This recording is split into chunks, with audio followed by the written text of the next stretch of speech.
everyone. Welcome to another episode of Cryptocurrent. Your host here, Richard Carthon. Today, I have a very special guest all the way out in Toronto, Canada, who just launched a brand new book that is really focused on a very timely subject right now, which is Bitcoin. We have Jesse Berger, and he is the author of the amazing Magic Internet Money, a book about Bitcoin. How are you doing today? Hey, Richard. Thank you so much for having me. I'm doing great. Awesome, man. Well, excited to learn more about the book. And again, very timely discussion as Bitcoin and crypto market is absolutely exploding, and get to do a lot deeper dive into the argument of where does Bitcoin get its value and a bunch of other hot topics that we can break down today. But before we do, give us a little bit of background about yourself.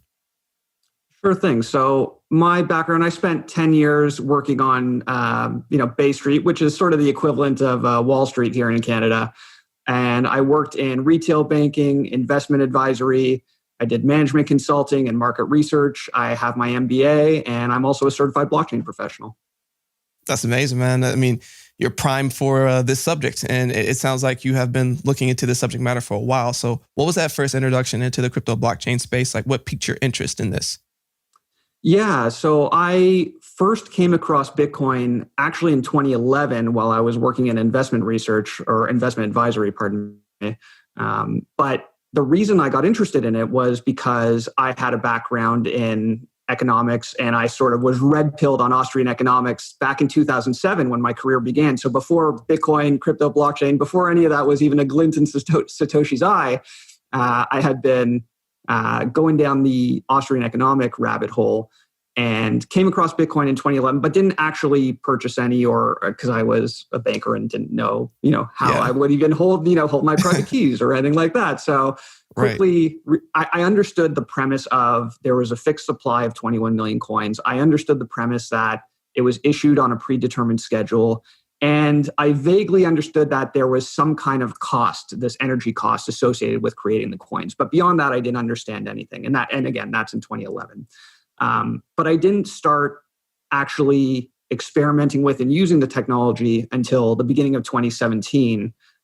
So I got to experience that first boom and bust, that very big boom and bust of 2017 and early 2018.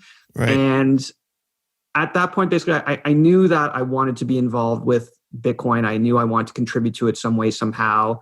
And just based on my background and the knowledge that I had and some of the experiences and skills that I picked up along the way throughout my career, I thought, okay, you know what? I can pour it into this book and maybe help tell the story of Bitcoin in a way that hasn't been told before, just to make it maybe a little bit more accessible to broader audiences. Got it. And that's an interesting because, as you're looking into it and you see like the practicality of it and how it could be used to foundationally change the world, what made you so compelled to I need to write a book about this. Like, I need to share this knowledge with everyone at such a simple way that people can understand it. Like what compelled you to do that? Yeah, well, you sort of said it there. It's, it can change the world. Bitcoin is a very profound idea and invention or discovery, whatever we want to call it. But at the end of the day, what it stands for is very, very meaningful, right? The way that I've sort of come to think about money is that money is, money is the sort of the engine of society, right? So if you think of society as a tree, if it has very rich, fertile soil, you'll have this big, blossoming, beautiful tree. But if you have barren soil, it doesn't get water, it doesn't get sunlight, it gets shade, it's going to dry out, it's going to die. And so I think right now we're approaching a bit of an end game for fiat currencies where they're trying everything in their power except just naturally watering it and giving it sunlight, right? So this tree of money is dying, and that affects society. That affects the way we interact with each other, because money as the basis for commerce, it's the mechanism that we communicate and interact with each other, that we grow together. And when it's poisoned, right, we're getting these disastrous results. Bitcoin, for a whole swath of reasons that I naturally cover in the book, reinvigorates money. It is a completely different way of looking at money, and that's the big challenge for people, is wrapping your head around not only how Bitcoin can, be that sort of prosperous, beneficial flourishing, how it can bring about a flourishing society. But then just understanding that, okay, well, if it's going to do that, you need to look at money a little bit differently. And so I think I was inspired by that idea. And frankly, we have some good books out there in the landscape right now, but I just thought I had maybe a different way of telling that story, the same story. I'm not trying to reinvent the wheel. I'm not proposing or presenting ideas that are not already known in the Bitcoin universe.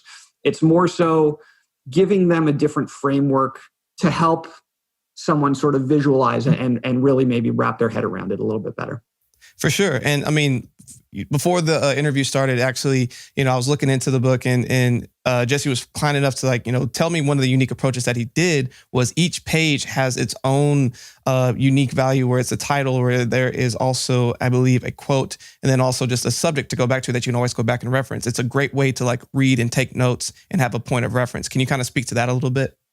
Yeah, absolutely. So I'll start with just the straight up formatting, like you just mentioned. Yeah, every page is literally its own siloed section and argument. And I included a quote, and the quotes run a gamut of sectors, right? I draw from banking and economics. I draw from politics. I draw from entertainment. Like I quote Charlie and the Chocolate Factory, Batman, Spider-Man, Superman. Like I really, really run the gamut of where I draw my quotes from, because you can find inspiration anywhere, right? Right. And every quote relates to that specific argument on every page. And then if you stand back and look at the book as a whole, the idea is that you're slowly sort of building up and stacking these arguments one on top of each other. And that allows you to build up knowledge in just a way that can feel very clean and you can feel sort of confident with, because, okay, if you're stumbling on the first or second or third block or whatever it is, you can very easily go back to it and reread it because it's just one page. So you can really try to take your time, get that one argument under your belt before you build up to the next level. But then also once you stand back, you understand that, Bitcoin, it's not just one thing. I mean, yes, I guess it is one thing, but to understand it, you have to be able to have an understanding of a whole bunch of different ideas that come from a whole bunch of different disciplines. And so the easiest way that I found that I could present that was to do it in those little, I've sort of called them bite-sized pieces. Yeah. And I think that it's a great way to do it. And because a lot of people, when they look at cryptocurrency, Bitcoin, what have you, blockchain, it's a lot to chew at once. And to try to build upon, and trying to drink out of a fire hose, it's a lot easier to try to get in bite-sized chunks, like you said, to build on top of it and to build your knowledge. In there, you kind of say different arguments and different ways of why, Bitcoin makes sense. When you were doing your own research, and I mean, I'm sure you have this specifically placed out throughout your book, but what compelled you to be like, okay, the world is going towards Bitcoin? What was the arguments for yourself, or that someone told you where you're like, okay, this makes perfect sense to me. This is why I think this is going in this direction. Right. So the genesis of all of it for me comes down to the question, what is money, right? And I showed you before, and I'll show it for those watching now. On the back of my book, I don't have a big description of my book. I just have 3 words. What is money? It's the question, right? Robert Breedlove, who is a writer in the space, a sort of well-known figure in the space as well, he called that question, what is money, the rabbit you chase down the Bitcoin rabbit hole. But like I said at the beginning of our interview, for me, I started chasing that rabbit before Bitcoin even existed. And so I was, to an extent, I was a gold bug to an extent earlier in my career, because I viewed gold as sound money, which at the time it was. And because it reins in a lot of the recklessness and inefficiencies. When money is sound and you can't just create it from nothing, it makes you it forces you to be that much more responsible with how you spend it, because you cannot gain it that much more easily. In addition, it forces those who are trying to acquire money to compete, right? They have to compete to offer products and services and offer higher and higher quality products and services at lower and lower prices, because there's only so much money to go around. And so the net effects of sound money are you get higher quality outcomes with less waste. This is sort of a lesson of sound money and Austrian economics that our leaders, I would say, have forgotten or probably never knew about in the first place. And so they view money as just this toy that they can use whenever they see fit. But when you create money from nothing, it takes away the impetus from those who actually work hard to earn money. Right. It distorts the value of what they earn now. For sure. And there's two questions I want to follow up on this, because this goes to the core, of what Bitcoin is and why it's potentially, a game changer in the world, right? So is Bitcoin a potential hedge against everything that's going on in the regular markets, in your opinion? And then if so, why? So I said in my book that Bitcoin is a way to insure against fiat fallibility. The reason it works, or the reason that it can insure against fiat fallibility, is because it is effectively infallible. You cannot mess with Bitcoin, right? It has a predetermined schedule, a fixed limit of coins. All of it was announced the day that it launched. And there was no precedent in the world when it came out, right? It was something completely new to the world. Right. And because every coin that is earned, and when I say earned, I mean both through mining or from people buying and selling on exchanges, or even doing labor and getting paid in Bitcoin, there's a cost to there is a real world tangible cost to acquiring or earning Bitcoin. And that is something that we don't necessarily see broadly throughout the greater crypto spectrum. I mean, there are different mechanisms and incentive mechanisms for coins, and they vary. But if we're talking about, and sorry, I'll just go back to those crypto assets, those can potentially accrue some value some way, somehow.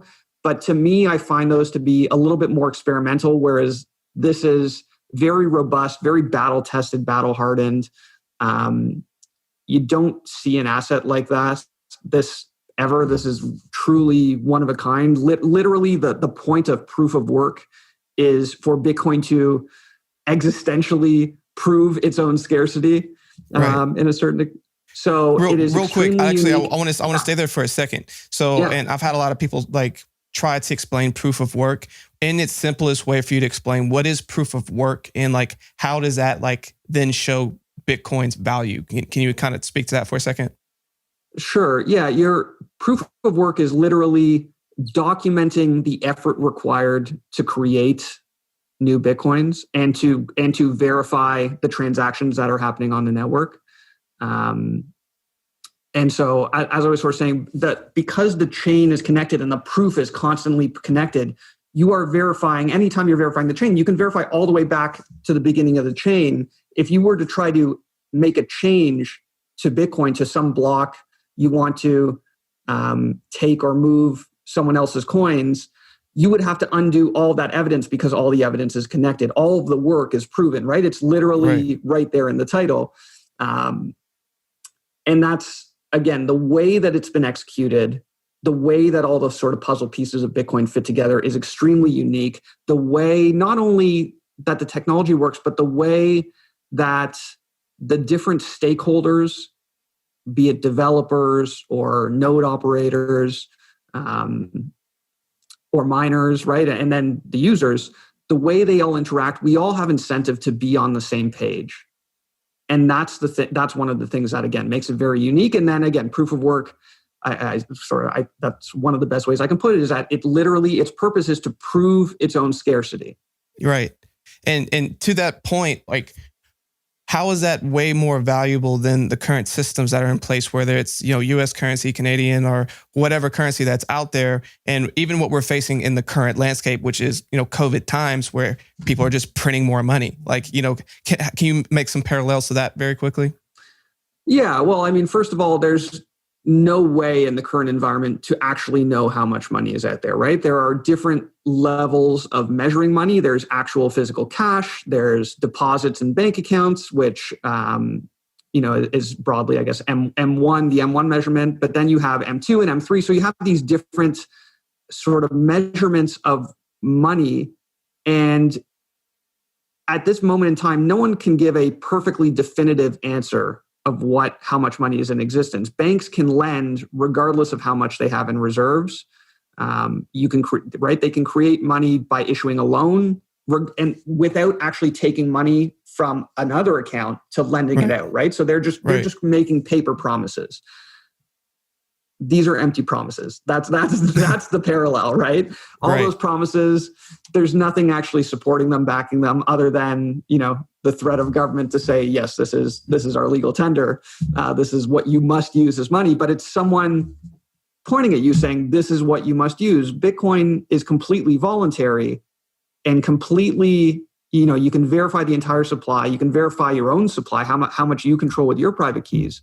So it is almost the complete opposite of fiat currency. It's like in almost every way, it is the opposite of fiat currency. It is very respectful of the user. It is very responsible with the rates at which it issues new coins. It is respectful to any user who wishes to participate, whether they're running a node or running a miner, or just they want to get on a network to send a transaction. Right. And the reason I want to stay on this just a little bit longer is just I've had quite a few conversations with people who aren't necessarily in the space yet, who really try to understand this to its core of like, where is the value actually? And I think this is just a really good dive into like the transparency of like Bitcoin itself, of like, you can look all the way back to the history of every Bitcoin that's ever been made ever and follow the money. You can prove that it's actually there. The work is actually there. With governments, the US dollar used to be backed by gold. It's not backed by gold anymore, but like to really show where the value is, it's really just based on, this is my word, take it for what it is. You can't really go back and verify everything, right? And like, how powerful is it to have that level of transparency in a financial system that like works? I think that's just so powerful. Yeah, well, it's more even than just the transparency, right? The transparency is great and something we should have in money, regardless of whether it's Bitcoin or fiat. But it's, the purpose of money is to be a facilitator of trade, right? Trade is what lets us, I'm good at one service, you're good at one product. If we have to barter, it's going to be hard for us to calculate how much of your product for how much of my service. And then anytime I want to go get a different product or service, now I have to do another different calculation. Money becomes that go-between where if everyone uses that same denominator, it's only the one calculation we have to make between products and services. If we have a million different if we have a million different types of monies, if there's a coin for everything, you're constantly going to be doing exchange ratios. And that calculation, you have to figure out, well, what is the basis? Like, what's the baseline for value? Right. Bitcoin is special because it can be that baseline for value. Whether or not it will or not, that's going to be determined by the market. No one individual is going to determine that, but it's incentive mechanisms and the reflexive feedback loops that sort of make it very sticky, both in people's minds and their wallets. It makes it such that we are, I think, trending towards using that as our basis for commerce, because it just makes, again, trade that much simpler when, okay, we just have this one basis, this one fixed ratio that we all look up to the same scoreboard and understand, okay, my product is worth X divided by, 21 million. Right. Yeah. And, something else that I want to, ask you about, because like, I think we've spent a really good amount of time here, and it's really important to understand like what makes Bitcoin powerful and what gives it all of its value. But in your book itself, right, I'm sure there's multiple things that you go deeper into to explain from start to finish the importance of Bitcoin. Can you kind of just give us an overall, like, hey, if a person's going to come pick up your book, what will they have learned by the end? Once they have started, once they have finished, like what is the takeaway that you want them to go experience? I'll give that to you in 6 words. Fix the money, fix the world, right? That's going to be the key takeaway from the book. But how you get there, right? How you wrap your head around that idea that better money creates a better society, a better world for all of us, that a better money is a rising tide that lifts all boats. That's the journey that the book takes you on. So we start just with a simple narrative of, Satoshi or Bitcoin is this sort of rabbit hole. It's this wonderland. You don't really know what it is. And the only way you can grasp it is sort of to go through it, right? That's the way I lead off the book, by starting with a very simple narrative. Then I go into the origins just to lay out the context for everything. So talking about Satoshi's background, I talk a little bit about money. I talk a little bit about just, that 21 million, the fixed issuance schedule, just to give that context. And then I start to go into money and economics and innovation. So I touch there on blockchain. I go into scarcity, so explaining why scarcity is important, not just for money, but scarcity in and of itself it tends to be one of the primary drivers of value for anything, right? I use the example of in popular culture, like the Supreme clothing label, right? Their shirts, their products. It's not that there's anything so special about it, but it has that label on it, and they're only going to make so many with that label on it, and that cachet has value in people's minds. Bitcoin is that one system that there's no replacing it. There's no copying it. We've seen people try, right? But, we had forks in 2017 and subsequent ones since then. But if the market is your indicator and dollars are your indicator or price, I'd rather use the word purchasing power than price. But if purchasing power is your indicator, Bitcoin seems to have come out on top of that. And again, for good reason. And there's lots of reasons that I document in the book about that. But so that's scarcity. I go into competition. So sort of pitting Bitcoin versus gold versus fiat versus crypto in general versus forks, even versus what I called in the book stable coins, but now they seem to be central bank digital currencies as they've morphed into more so, or that's become the more prominent manifestation of stable coins, which are still just fiat currencies, but now represented on a blockchain effectively. Right. So I go into that. So that's chapter 8. Chapter 9, I talk about governance. So how, not only how Bitcoin is governed, but just governance in general, understanding the purpose and benefits of governance. I talk about freedom. I then have a whole chapter dedicated to drawbacks. So I try to sort of take a sober assessment of, okay, I am very much obviously biased. I like Bitcoin. I think Bitcoin is a very unique, very special idea that the world should be rallying around and that the world can benefit from. But I want to I want to address the drawbacks because nothing is perfect in the world, right? We have to admit that to ourselves. So I spend a lot of time going through the drawbacks and the shortfalls. And it's not to say that Bitcoin can't work because it has drawbacks. It's just items that we sort of need to overcome if Bitcoin is truly going to achieve, what it's set out to do. If it's going to fulfill the prophecy, is sort of one way of putting it. And then I have my conclusion at the end where I put a bow on everything. That's awesome. Well, thank you for walking us through that progression. And I think your book, is extremely timely, especially what's going on in the current landscape. So it's the current crypto market starting to have is becoming reminiscent of the last bull run that happened in late 2017, early 2018. It's an exciting time in the crypto markets. It's starting to get a lot more attention. You're starting to see institutional money start to diversify some of their portfolios into Bitcoin specifically, and which is also starting to trickle down into the rest of the crypto market. What are some things that you're noticing about the last run and this run and the differences and why it's important?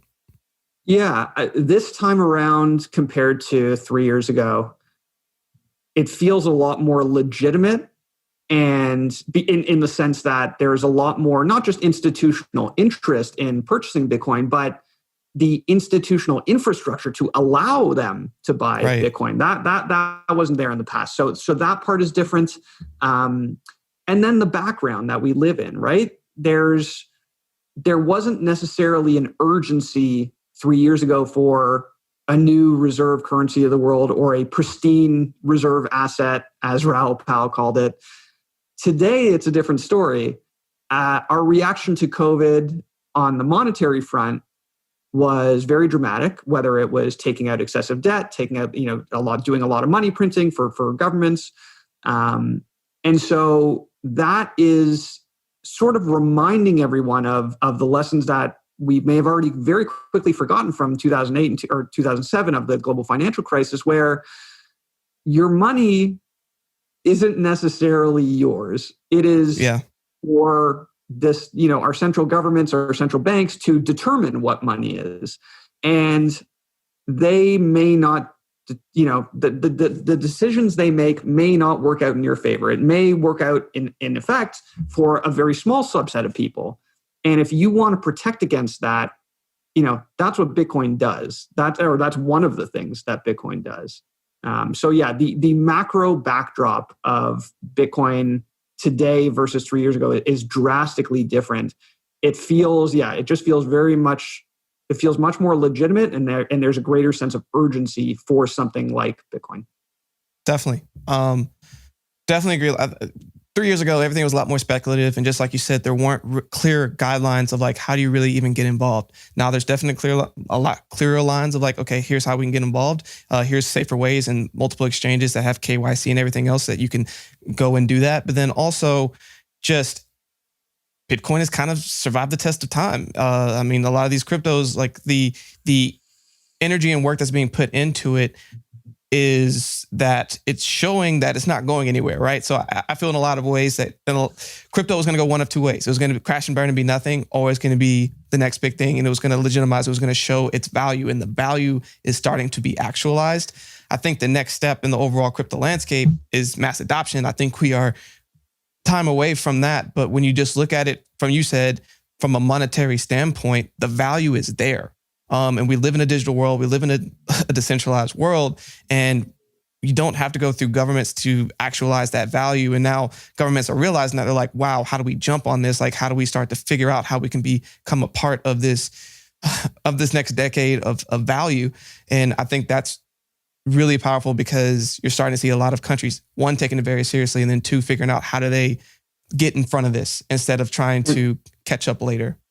And there's going to be some dramatic changes as a result of that, I think, over time. Sorry, No, definitely. I was just going to finish up on that. Is just, what are some things now that we're headed in this direction? We're at the beginning of this decade. What are some things that you think could be happening in the next couple of years to the next 10 years that people should be aware of and be looking out for?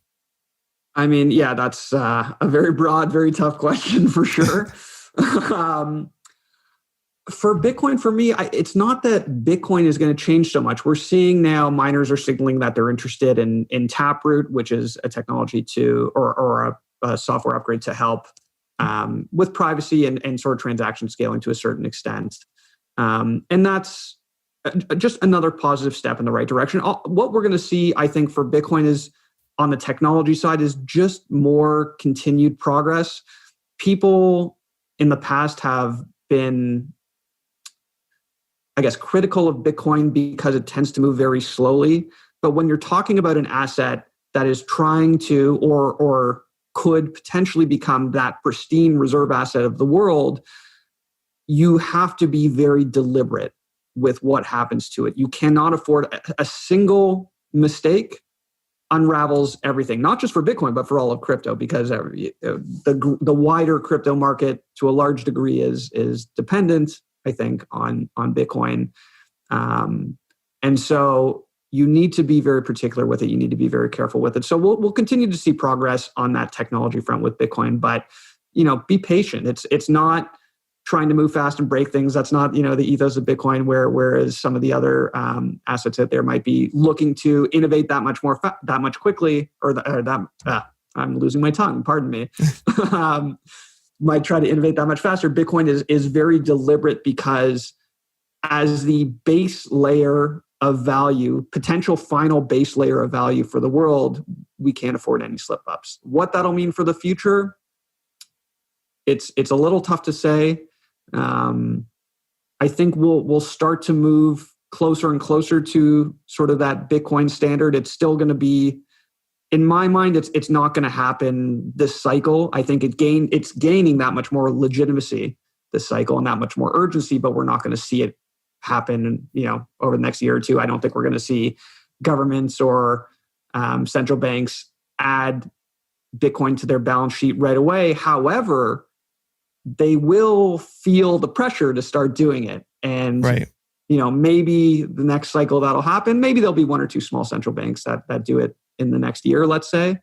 But the pressures are going to be mounting to, if you want to be a fiscally responsible country, if you want to ensure the wealth of your citizens, it might be prudent to have Bitcoin. That notion will begin to, become more prominent as time goes on. Definitely. Definitely appreciate that insight, and definitely appreciate all the insight you've been able to provide throughout this entire conversation. I think it's been very powerful, very educational. And, we do appreciate you spending some time to share that with us today. But, before you go, what is a final thought that you want to leave with all of our listeners here today? The final thought I'll leave everyone with is, just to consider what you spend your time and energy on, right? If you are working and slaving away and busting your butt to earn value, to create value for yourself, for your world, for your loved ones, for your family and community, make sure you can actually maintain that value. It's, the thing about fiat dollars, euros, yen, whatever, is that the value of fiat is fleeting, right? We get it as soon as we have some in our pockets. We know we can't hold on to it because it devalues over time. So you feel this burning need to go, whether it's invest or consume. Invest precludes risk.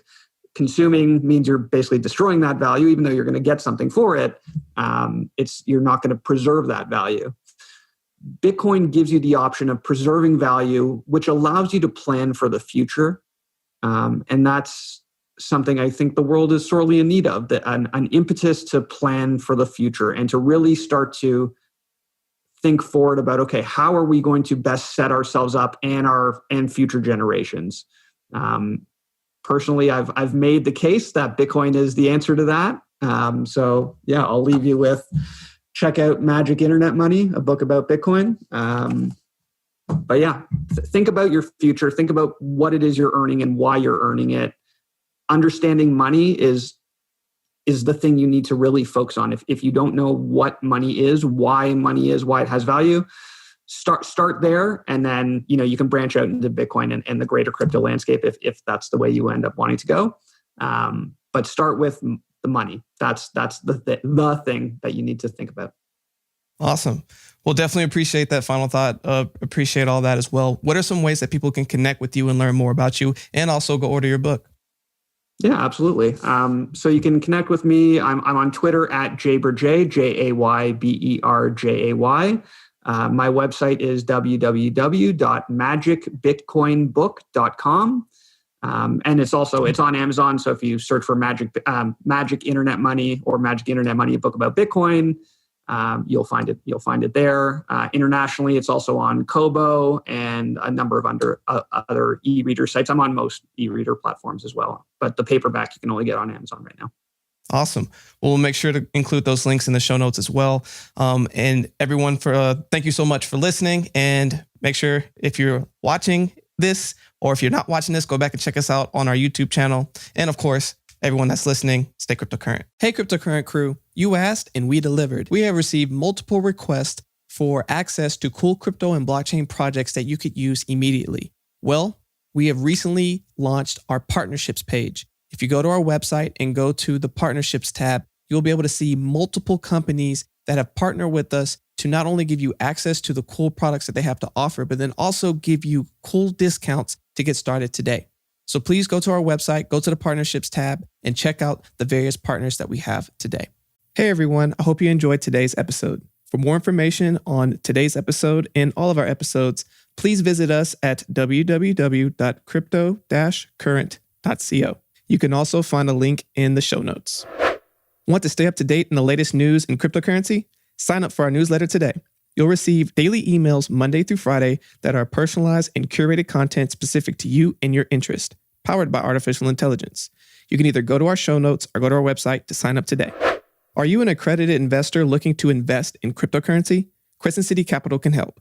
Go to crescentcitycapital.com for more information. I don't know if you've noticed, but the quality of our podcast each week are improving. I can only thank my amazing producer, Andrew DeRitter with DeRitter Productions, who has been putting all of this together.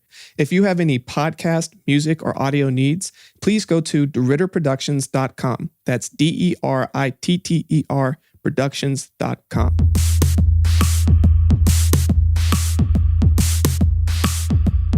Thanks for tuning in to another episode of Cryptocurrent with Richard Carthon.